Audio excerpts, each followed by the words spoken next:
好，欢迎回来，新闻大白话。紧接着我们来关注一下这个波音的衰事真多。这个布林肯呢，他去瑞士出席达沃斯论坛的时候，结果要返回美国，发现专机故障，哇，一看。又是波音哦，怎么会这个样子啊？还说里面有氧气泄漏哦，还滞留在瑞士哦，怎么这个波音一波三折啊？因为之前就是因为它舱门啊在半空中喷飞的这个离谱事件，所以现在波音其实股价已经是重摔了8%哦，所以看起来命运多舛啊。所以这个波音该怎么办呢？因为之前波音737 MAX 已经出过了蛮多问题，造成了几次的很重大的事故。那好不容易复飞了，又接二连三的出错哦。那他们现在推责任说，这个掉落舱门的事件呢，是因为它产自马来西亚，还怪别人啊。那人家想说，你怎么不检讨自己呢？一定是你们自己的螺丝啊，不光是实质上的螺丝松，你们在管理上的螺丝也一定是松了啊。怎么会去急着要来甩锅马来西亚呢？所以现在中国大陆就延迟波音737 MAX 的交付进度，好不容易才恢复的啊。因为之前这几次的重大空难之后呢，其实本来都暂停了购买波音737这一类的这个飞机哦，都改去买空巴了、空客了。那现在恐怕又要再暂停，要进行进一步的安全检查，安全第一要确认之后才能够再重新恢复。那我们另外看一下中美的科技还有经济上的角力，在达沃斯论坛里面呢。李强就讲说，为什么这个美国制造歧视性的贸易堡垒哦？苏利文立刻反击啊，讲说美国限制中方获得先进的晶片哦，只是为了要保障安全，而不是技术上面的封锁。所以现在中国大陆疯狂在建晶片厂哦，他们现在大概有10几家的这个晶圆厂新厂啊，正在投产当中，所以感觉上面想要摆脱美国的制裁以及一些技术上的封锁。那比尔盖茨其实也有提到中国大陆的制造，他是这个竖起大拇指的。我们来听一听。It's a great example of a country that is now very self-sufficient and helping other countries. And the R&D budgets in China that can develop new vaccines, develop better seeds, better livestock genetics, those things can help China and help the countries that aren't as far along as China is, including those in Africa. And that's why the Gates Foundation has a very strong office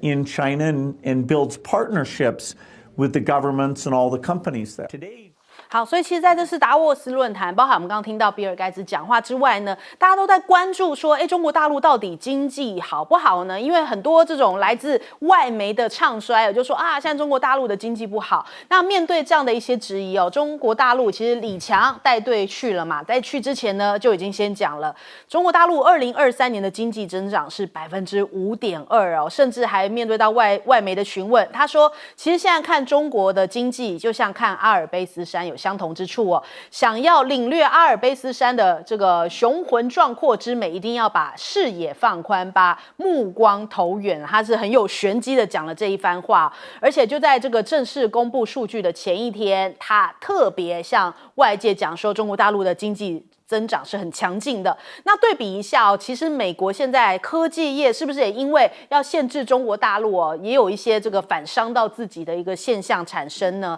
因为呢，在2023年这个全球科技业大幅度的裁员，特别是以这个美国的科技尖牙股这些龙头他们大概整体来说裁员超过了26万人哦。那光是2024年初就有51家科技公司传出了裁员，其中呢包含了像是 Google 跟Amazon 2大这个行业的巨头也都裁员了非常多人，所以看起来美国自己本身也有一些科技业的受损哦。那再来，现在川普变成一个最大的不定因素这一回现在川普感觉现在初选过了50%，感觉又要代表共和党出来参选了。那他出来讲第一句话又很狂他讲说，哇，中国大陆的股市因为我而暴跌他说这个中国大陆股市昨天暴跌底，你知道是为什么吗？因为我赢了爱荷华州的初选哦，证明北京很担心我会赢啊。但是这个关联性好像其实并不是如此哦。但是反正他讲话就是这个调调啊。那不只是现在全球都在忧心，那包含了跟他这个关系不太好的杜鲁道这个加拿大的总理哦，他现在讲说哇，如果川普再次当选的话，加拿大的日子会很艰难哦，加美关系也会倒退哦。因为在川普的第一个任期里面，杜鲁道跟他关系不好，就在2019年哦，那时候杜鲁道很大声的讲川普的坏话，那个名场面大家都还印象深刻。我们再来看看。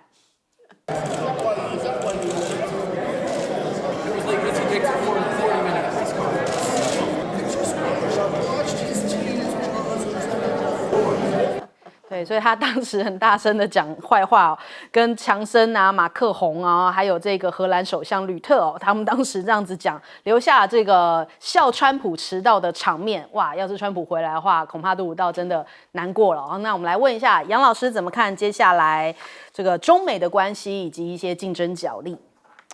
这个波音啊，其实真的是噩梦连连啊，但它反映的就是美国制造嘛。对。美国制造 ，Made in America。我还记得20-30年前的时候，他在所有的这些沃尔玛或那个时候还有就 Kmart 不断的在宣传要 Buy America， 买美国制造的商品，支持美国制造。现在已经没有人这样讲。那个时候都说，如果你要买美国的这个车子哦，一个最好的方式就是每个月把所有螺丝再拴紧一下，因为这个 quality 不好。所以看起来这个波音啊，也要把那个螺丝再拴紧一下。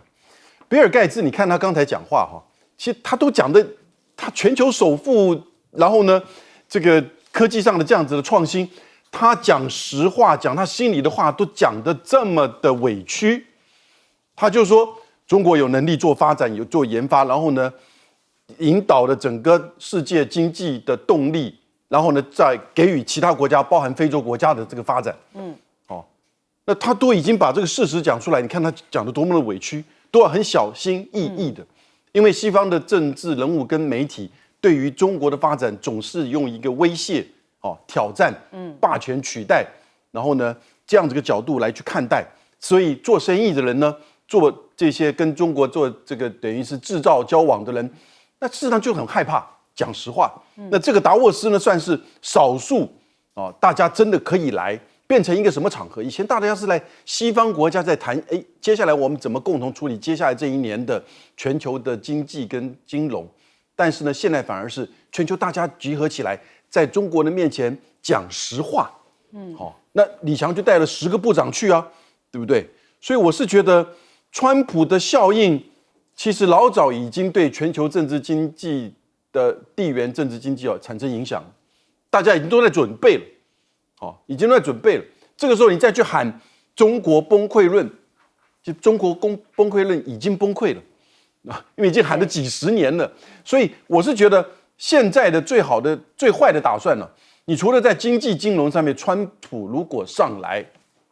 他的确就会产生很大的影响，因为他是重视美国利益，而且他走孤立主义，所以过去美国主导的这个整个全球经济秩序可能会大的变动，我们已经看到了。对不对？但是呢，他虽然反中，可是他反战。他其实把那个时候约翰波顿本来要计划出兵攻打伊朗的案子给完全给压下来。但是可是到最后他要失去政权的时候，他的国务卿庞培奥却在玩台湾牌，使得他的参谋总长还必须要打电话给解放军的参谋长李作成，告诉他说我们没有任何要动武的倾向。所以川普上来动荡十足，但是呢，我觉得会让我们做评论的工作更有趣味，素材更多，点阅率会更高。好，来问一下将军。这个波音其实真的是螺丝松了你不要看，我觉得上次我们台湾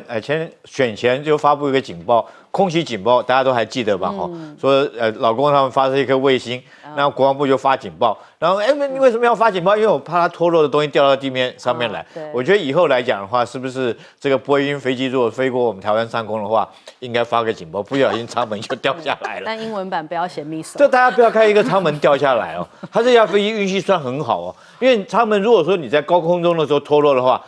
当场人员会被吸出去的，就瞬间就暴毙的。然后如果说你没有我想说这架飞机可能是在起飞还没有到达一定的高度的时候，人员还坐在座位上面系着安全带。如果说那时候空姐正在推着小车服务的话，会被吸出去的，当场就没了。那另外一个波音公司不是光这架飞机出事哦，上个礼拜大家记不记得它有一架军机 B1 的枪骑兵轰炸机也出事摘掉，也是波音公司的哦。可见的波音公司这段时间，如果说只有单一事件，我们还可以理解说它可能是单一事件，但如果接二连三的出事的话，就代表这家公司真的是螺丝整个松掉了，它的军工体系或者它工业体系确实是落后。那讲到川普来讲的话，我们记得上礼拜欧亚集团发布了一篇报告，他列了2024年全球的10大危机，第一名就是美国分裂，对，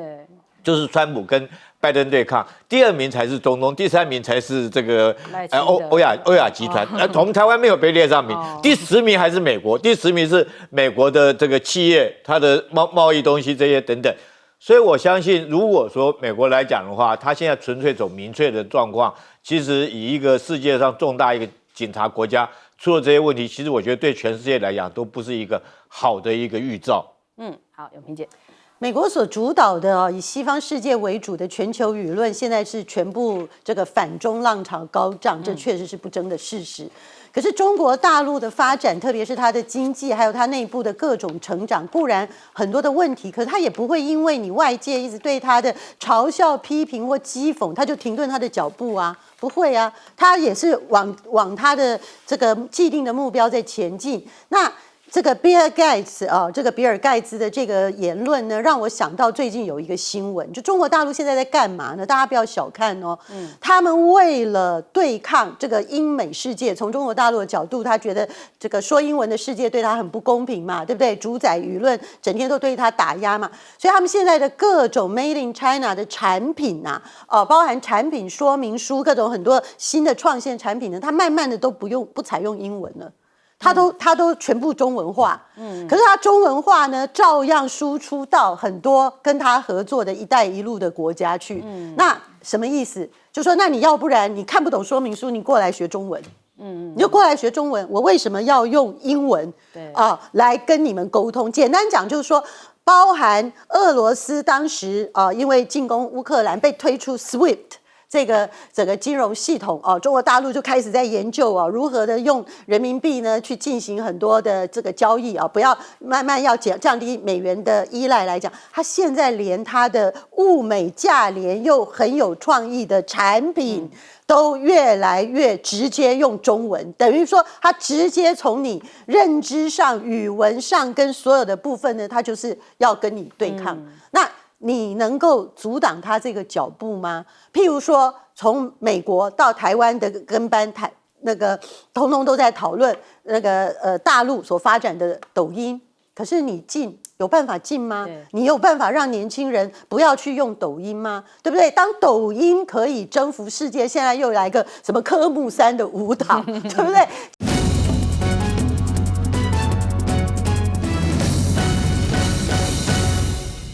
欢迎回来，新闻大白话。我们紧接着来看一下因为现在西方也是紧盯着解放军我们看到布林肯就讲说，维持台海稳定对于很多国家来说都是利益攸关所以希望以和平的方式来解决两岸的歧见。美方一直在敦促说，中方不要采取导致区域不稳的行动。那连这个美国国务院的发言人米勒也提到，他说美国持续在敦促中国不要采取一些这个比较可能激烈的行径另外，我们看到这个英国他们的《每日电讯报》有说，这个未来针对台海冲突当中可能会前往协防的美军，美方应该要尽速制定这个击沉福建号的计划，因为他们讲说，这个接下来福建号跟前2艘非常的不同，所以一定要提前做好一些相关的制定计划跟准备。那我们看看这个王毅其实他也有这个中美有3度激烈的交锋，王毅是直接把话给挑明了。他在致辞的时候纪念中美建交45周周年，他说唯有合作才是中美相处最正确的选择哦。那大陆驻美大使谢锋应邀也在美国演讲，他也提到说中美必须要相互尊重、合作共赢。那刘建超更是在提醒啊，说中美要增强对话及沟通，3个不同的角色都出来在跟美国喊话，3度挑明这个中方的立场哦。所以呢，这个他是在这个在美对外关系委员会的时候演讲，提到说一定要这个对话沟通，才能够避免不必要的冲突。那另外我们来看一下，最近在中国大陆的网络上面流传非常这个在网络上面爆红的一段影片就是这个南昌舰的女舵手徐文倩他就说呢，回忆起2021年差一点跟这个外舰有一些这个碰瓷，这个外舰碰瓷的状况。这个主持人也问他说，如果外舰硬闯的话，跟解放军碰撞会发生什么事情？他也非常硬气的回应啊，我们来听听。当时我们就是一个编队在外海正常的航行，外国军舰一直在周围，它是有这个趋势想穿过我们编队。但它如果硬闯呢，这么堵截的话，会发生碰撞的。可能会。你想过这个问题吗？我觉得这不是我应该思考的一个问题。你思考这个干嘛？干就完了呀。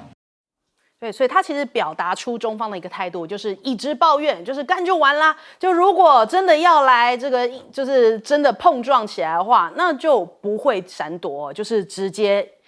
面对面直接正面来迎击哦。所以现在中方是不是对于不友善的国家都是采取这样的一个态度，不留情？比方说呢，像南韩呢，他们的萨德飞弹系统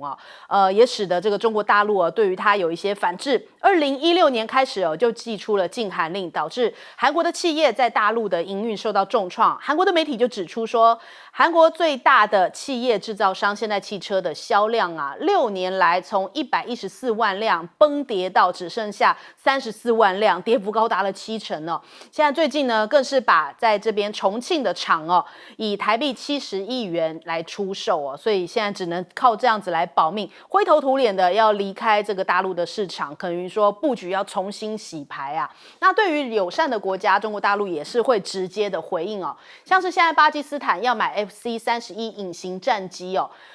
中国大陆我们看到这个专家就讲到说，这不仅显著的提升巴基斯坦的空军战力而且也为中国大陆的战机打开了国际市场，显示双方合作共赢。那巴基斯坦的空军也提到了，他说现在他们的战略转型的关键里程碑就是在采购这个第5代的隐形战机。巴基斯坦这样子的购买我们看到其实很多的人分析说可能接下来也会有一个这个骨牌效应，接下来很多的中东国家可能也会因此跟进那除此之外，泰国最近跟中国大陆的关系也是非常的好的。那现在中国大陆的一些用户他们主要搜寻海外住宿的一些这样子的一个排行榜现在目前泰国也是位居冠军过去好像日本是排名更加前面，但是因为现在这个你看到还有这个泰国的总理在去年首批这个免签陆客抵达曼谷的时候，他还亲自相迎那时候大陆的媒体也是大肆报道说，哇，泰国展现出他们的友善所以现在大陆很多人也选择观光的地方也会首选这个泰国。那所以我们看看李强，他就说现在要方便两国人员往来，中方呢也要跟这个爱尔兰现在也有更好的一些互动了，就是要给予一个免签证的待遇。爱尔兰方呢也愿意积极的为大陆的公民来提供就是有更多的便利性他说还欢迎大陆的企业也可以去爱尔兰来投资。所以看起来中国大陆就是这个棒子跟这个胡萝卜现在开始来对于他们的这个大国外交展现出来，你对我好我也对你好，你对我坏我也不会闪躲或者是吃这个闷亏首先我们来请教一下杨老师怎么看现在目前这个西方一直在紧盯解放军。紧盯解放军呢，是因为台湾选举的情势，大家其实造成了国际的这种关注最近一期那个 Foreign Affairs 又一篇文章出来，所以其实大家都在关注说，照他们的思维，这个两岸之间就会动荡就会有危险出现。对。可是事实上，在去年年底的习拜会达成的旧金山共识，中美双方其实已经开始逐步的在推动彼此的关系和缓。对。这个基调其实是越来越深化。你看到就是他王毅现在李强正在就是达沃斯访问，他带了10个部长然后呢，布林肯也在那边，彼此都有对话以及在整个从谢峰到这些相关的这些人员，我觉得其实他们的关系的和缓当然是各有所需。美国这边要进行选举年，而且拜登在2个战争当中深陷泥沼。中国大陆这边当然也了解到美国的这个情势，其实他是真的要取而代之争霸吗？看起来并不是如此。最近习近平外交思想一直是中国大陆外交界一直不断的在这个提倡的，以及在学习的。我们这边把它当作好像是八股文一样，觉得好像不值得这个去关注。我们台湾的外交部的发言人，事实上自己本身大概都没有去了解到什么叫中国大陆提出的3大倡议：文明、安全跟发展。因此呢，用这个东西呢来去反糗，就是中国大陆外交部毛宁的这个发言，其实都不对的。那作为全世界这个第2大的国家，尤其在亚洲具有主导性的，它的元首外交、大国外交、周边外交到全球南方外交，这几年有没有取得重大的成果？这不需要我们在这边去肯定了。事实上，全球都知道，“一带一路”不管你用怎么样的这个称呼去框限它，你说什么这个债务陷阱啊等等之类，但是它一年都走得很稳定啊，参加的国家越来越多啊。然后呢，基础建设在全世界，西方国家殖民的200年什么都没有达成，他来这边10年，却造成这些国家的这个就是交通的这个发展、经济的发展。所以这些东西事实的存在我觉得慢慢会呈现更清楚的这个发展。但是现在美中关系碰到一大考验，那就是他们关注解放军的原因，也就是赖清德的当选。虽然美国及时的来管控，你看到这个2个前高官跟 AIT 的这个主席罗森伯格到台湾来，第一时间到台湾来管控，第一时间跟赖清德见面。但是呢，是不是赖清德接下来会说出他们所要求的冻结台独党纲？北京会不会认为这个可以接受？赖清德说得到说不出，我觉得这都是大的问题。但是同一个时间，当他管控赖的时候呢，他却鼓励独。怎么说呢？当前天罗森伯格他开记者会的时候，是美国行政部门第一次说2758号决议案没有决定台湾的法律地位。过去其实美国行政部门在这个问题上是保留沉默的。虽然去年7月25号的时候，美国的众议院是通过了一个决议，说联合国2758号跟台湾的地位无关。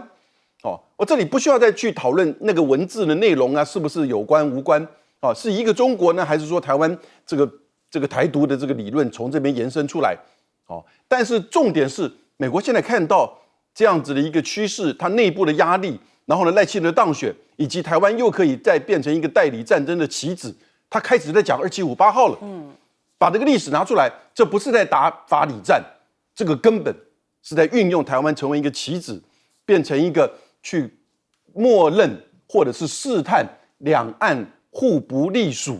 的这个事实，要把它变成一个国际的这种共识，这个就会严重的考验到中美关系，很清楚。然后呢，他还能不能够在这1年之内维持他那个和缓的基调，我是抱很大的这个质疑。你不太可能把在中美关系在台湾问题上跟你其他的关系都去做切割。那但是呢，拜登的确是希望中美关系今年不要发生任何的意外，可是呢，在两岸上是挑战很多。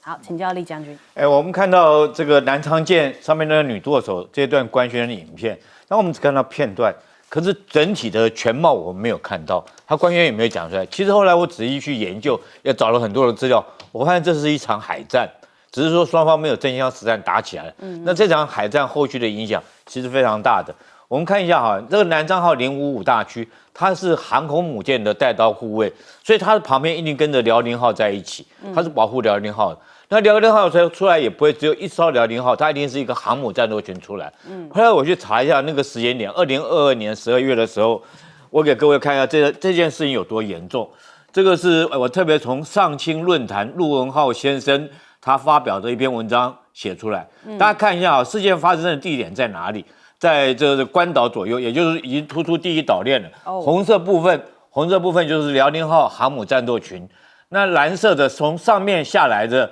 是这个雷根号从横须贺下来，从下面往上这个箭头是李米兹号航母战斗群。也就是说，在当时那种状况，可见的是辽宁号一个航母战斗群面对着美国2个航母战斗群的一场的海战。那美国为什么那么激烈要做出这种动作出来？因为他一定要把你这个解放军的航母啊逼回到第一岛链里面去。如果让你突破第一岛链的话，那在战略上面来讲的话，你就已经突破了第一岛链了。那对美国来讲是绝对不可以接受的事情。所以他用了2个航母战斗群来想要把辽宁号逼回去。好，这时候我要特别讲哦，如果从军事眼光来看的话，这时候南昌舰在干什么？我们只看到南昌舰，那辽宁号呢？我跟各位说哈，这时候代表什么？代表辽宁号整个航母战斗群，它必须要取这个用这个中间作战的方式，也就是说，用一艘军舰去对抗一个航母战斗群，然后整个辽宁号航母战斗群来全力应付另外一个战斗群。在我打败这个战斗群之前，你不能战败。你一定要拖住它，让另外一个不能够过来支援。所以我相信那个时候的状况可能就是说，这个南昌舰啊，它被单独赋予任务去对抗一个航母战斗群。所以我们看到它单独走100海里之外，往前面，那到底是它是据报道是对付尼米兹号航母战斗群，它单独去对付尼米兹号战斗群，然后让辽宁号整个航母战斗群可以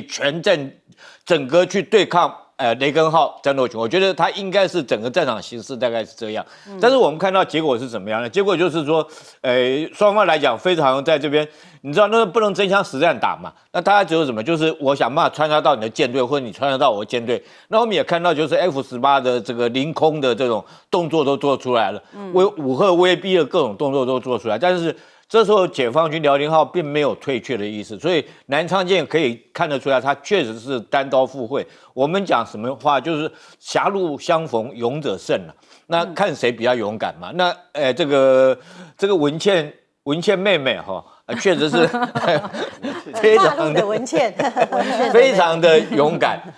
按照舰长的指挥来掌握这个舵，就完全不退让，也不让你插进来。那这场对抗结果之后。就代表什么呢？代表说解放军的航母战斗群已经突破第一岛链了。紧接下来我们要看到2023年，紧接着我们看到是什么？是山东号也过来了。山东号也到东海那边去做演训，大概最少有2次以上的机会。所以我觉得这一次是一个很重大一个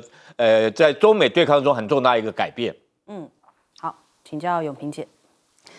我们现在看到那个赖清德当选了以后呢，国际跟对岸的种种情势啊，其实我们是真的没有乐观的理由了因为很多人还坚信说中国大陆现在经济不好那美国因为没有办法支持很多面作战应该短期内不会打如何的。可是呢，如果说战争都是要透过理性来思考的话，那他就不会打仗了嘛，对不对？就不会打仗了。我们不管怎么讲，我们看到现在最著名的世界几个战事，这个以色列跟这个巴勒斯坦那个加萨走廊的战争你说那些哈马斯他们有理性吗？他们不知道说他们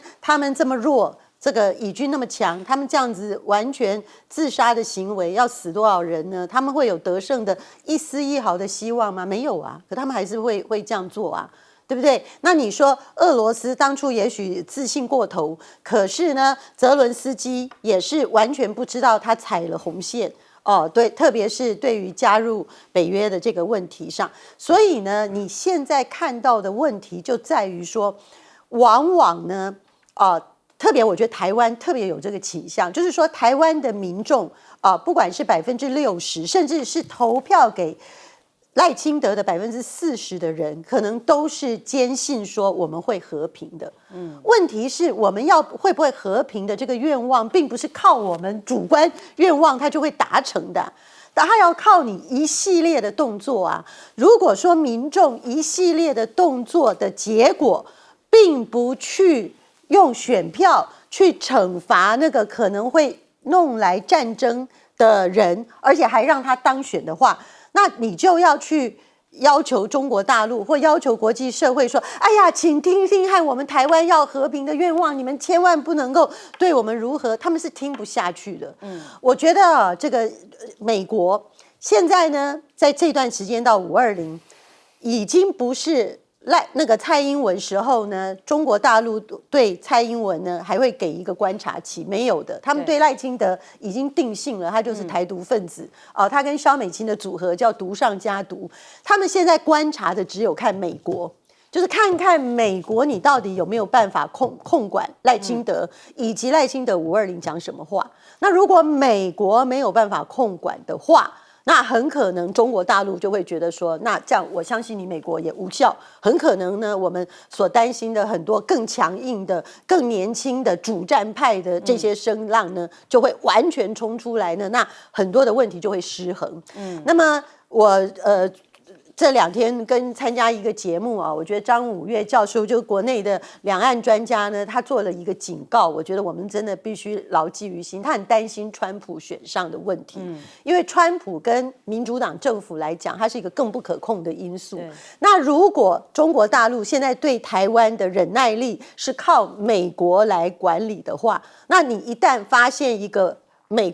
国也不能信任的人，他又重新当了领导者，所以2024如果不会出事，可是万一川普当选美国总统以后，那真的不能够说赖清德这4年呢，两岸会很安全。就是川普加上赖清德，恐怕非常恐怖，这个世界就要紧张一下了。我们先休息一下，广告之后马上回来。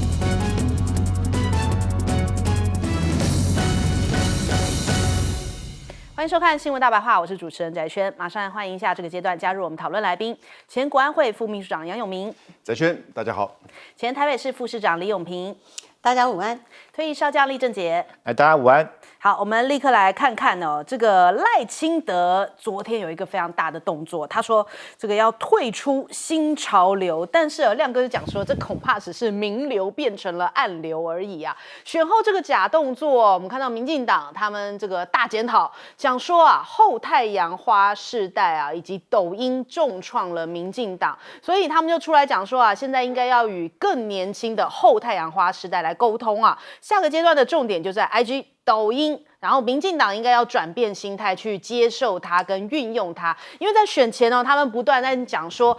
这个抖音TikTok 就是这个认知作战这个中国大陆都靠着抖音 TikTok 来认知作战来洗脑台湾的年轻人，所以应该要禁用都是用这样的论调。但是他们现在检讨起来说，他们应该也要融入到这个抖音里面，也要开始反认知作战那我们来看看现在这个许立敏他请辞获准了，赖清德就讲说随时需要他再赴战场那现在目前看起来蓝绿白3党当然都是有输有赢啦，那只是说怎么会这个唯一选举结果当中请辞的竟然是民进党许立明请辞，现在获准了。但是呢，这个赖清德的话也留下了玄机，是不是也有下一个位置在等着他？那赖清德宣布退出新潮流，他说是基于对于总统职位的尊重，就马上被人家反讽就说你又不是只做过这个职位，那你以前当这个副总统阁揆台南市长立委都不需要尊重那个职位就对了，只有总统才需要这个尊重职位，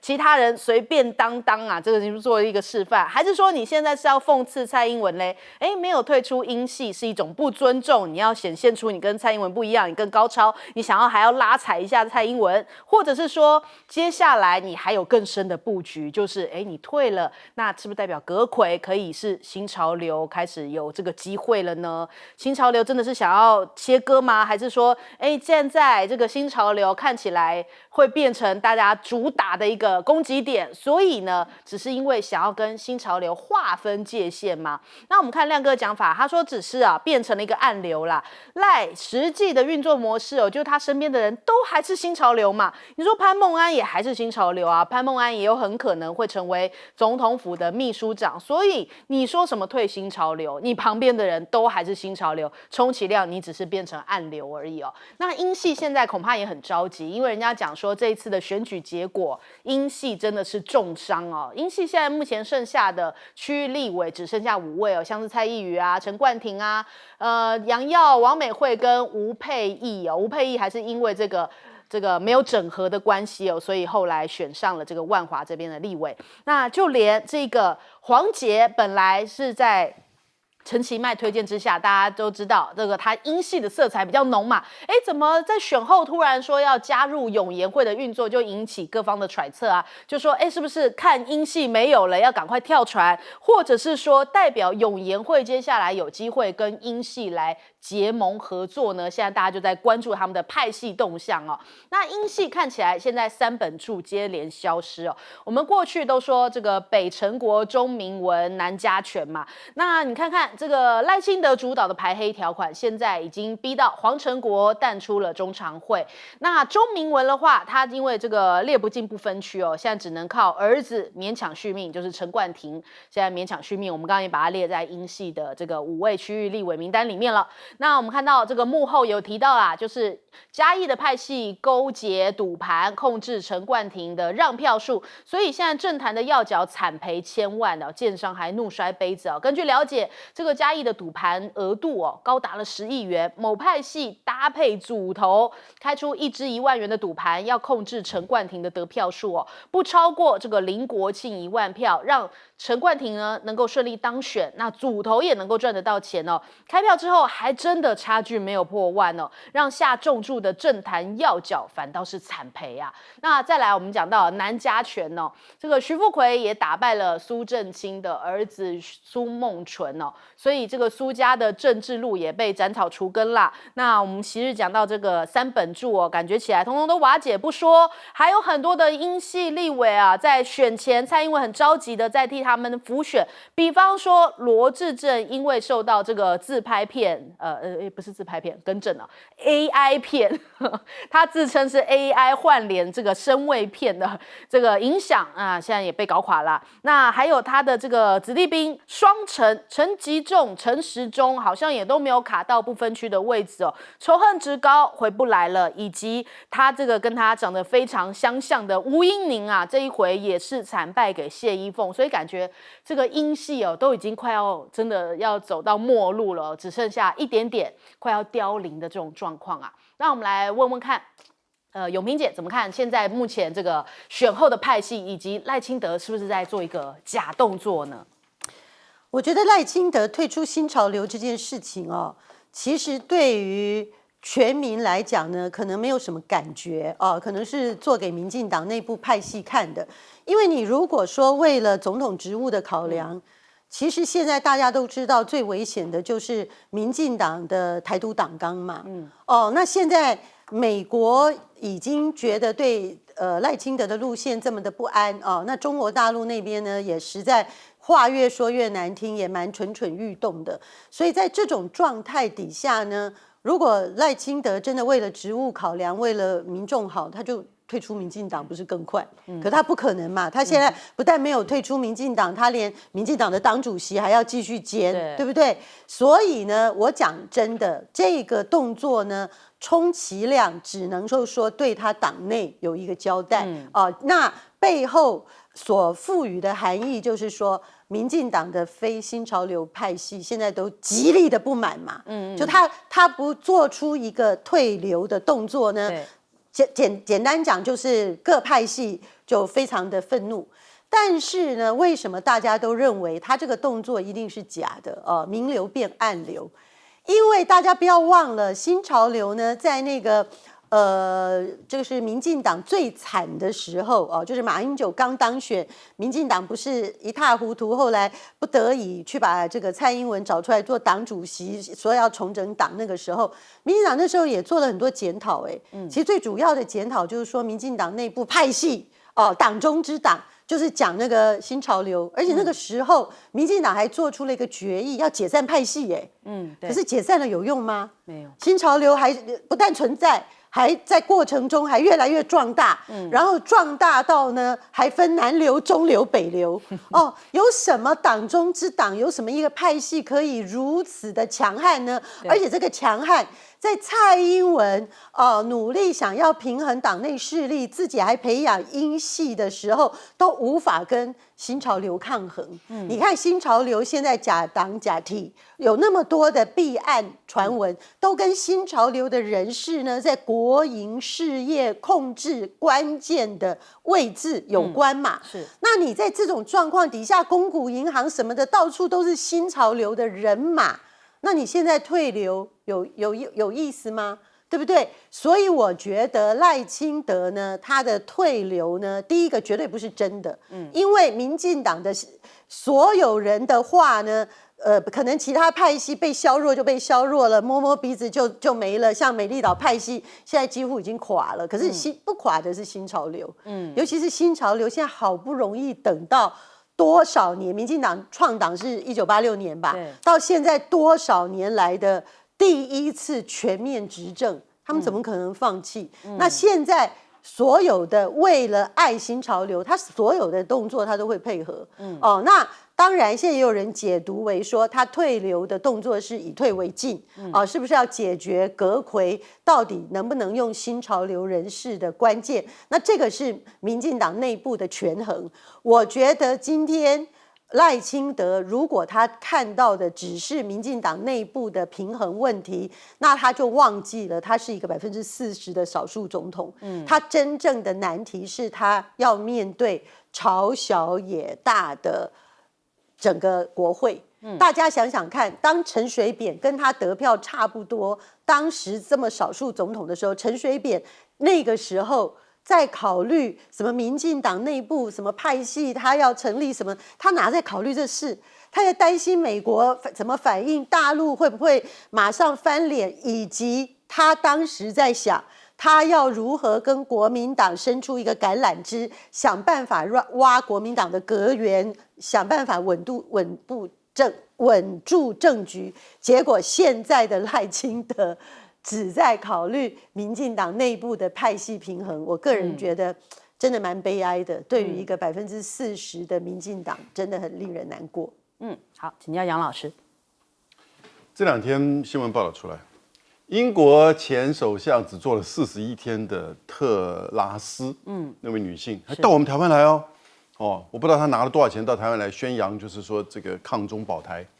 结果呢，她被揭露说，她帮她选区的一个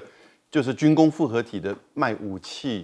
设备的公司写信给就是英国的这个内阁，要求他们让这些武器设备能够卖到中国大陆去，这就是政治人物。那今天日本的安倍派在开大会，决定要不要解散安倍派了。因为大家知道，安倍派被东京的特搜组起诉调查，最后关了一个人，他贪污高达1000万台币以上，5个大臣级的这个官员，安倍派的从自民党里面辞职下台。现在他们在讨论要不要干脆解散安倍派。安倍派曾经是自民党里面呼风唤雨的，安倍晋三在的时候，他完全的支持者，跟我们台湾民进党非常密切。新潮流就是民进党的安倍派，所以圈地共治这种党中有派，就是圈地共治、圈地分赃。如果你是因为人脉、理念、立场，这是也许刚开始的时候对外的说法。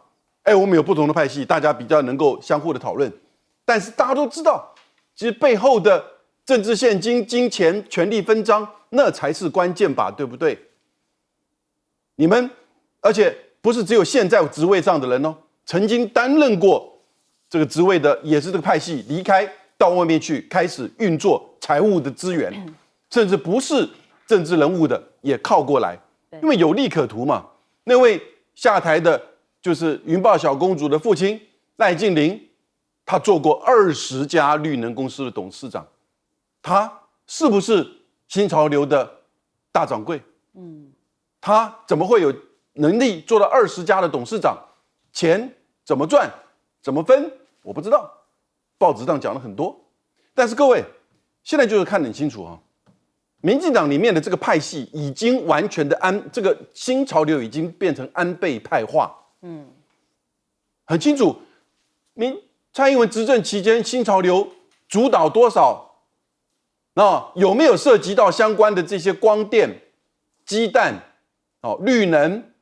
都有案可以查嘛，甚至高端，你就知道，其实别人看的眼红，民进党里面同样的不同派系的看的眼更红啊，对不对？所以我们要不要思考啊？从日本到就是台湾，还有你看到英国的情况，那日本当然他这个司法单位有 guts 嘛，我们台湾司法单位怎么可能？是不是每天看报纸都知道有问题的？更不要说实际上大家都认为这个东西它就是另外一个安倍派，我们就看吧，今天安倍派会不会取消？要不要立法来管理，让它更加的透明化？是不是？对。那举例而言，赖清德，你拿了1.67亿的这个选举补助款，一个人30块钱嘛，那你要怎么用？你是用在怎么样的基金会？那这个基金会是不是背后又是新潮流在操作？也许对新潮流而言，这1.6亿是个小钱，也不一定。但是呢，怎么样让它透明，让它能够有这个管理的机制？我觉得其实民众党国民党要在这个问题上要去思考，因为只有民进党是最明显的，而且新潮流就是民进党的安倍派。好，请教将军。我们要知道，民进党，我现在再各位回溯一下，在他成立党之前，其实他本来就是各派林立的，那时候就有新潮流这个党派。那时候这些民进党之所以会成为一个政党，不见得每一个人理想都一样，有的是要台独，有的是因为反对这个国民党的一党专政，有的是很理想的追求民主自由，等各种党派在一起，因为他们这些党派力量来讲的话都不够茁壮，所以他们必须要团结在一起，成立一个党来跟国民党对抗。所以民进党里面各派系是在成立党之前就已经有了各派系，但是这各派系是不是有共同的理想、共同的目标、共同的方向，其实是不一定的，各有各的理想。所以我们现在看到民进党里面，不管是说什么新潮流啦，或者是正国会啊、小英这个资友会啊等等这些来讲的话，是其来有自的。第二个我要讲这次选完以后，我自己的感觉是蓝营的在那边忙着抓战犯，到底是谁害他败选？这个白营的柯文哲在想的是什么呢？就是利用8席的不分区立委来怎么样以巴咬狗，对不对？然后左右蓝绿两边都能够两边都能够讨好。那绿营呢在干嘛？绿营大家我们看到就是开始在这个分赃，开始在分配官位、职位，还有怎么样土地。新潮流很明显的这是赖清德为什么要跟新潮流脱钩呢？我觉得新潮流代表给人家现在国人一种印象，就是说你是一个很团结、战斗力很强，可是你现在已经是跟贪污腐败挂钩在一起，就是因为你很团结，然后有的人当政，有的人去搞钱，所以等于把这个政治跟金钱能够结合在一起的一个党派，那你挂钩在一起，现在这个头叫赖清德，那赖清德当然在这种状况之下，他为了洗脱自己这些能够脱离跟贪污腐败能够脱钩来讲的话，他就名正言顺的说我要脱离新潮流。但是我们试想看，你有没有可能脱离得了？我觉得是不太可能脱离得了。为什么？因为新潮流的特色就是什么？新潮流特色就是很团结，党中之党，对不对？然后战斗力很强。但是你要知道，这种纪律严明，越是这种党派，越什么，就跟黑道一样，对你轻易你说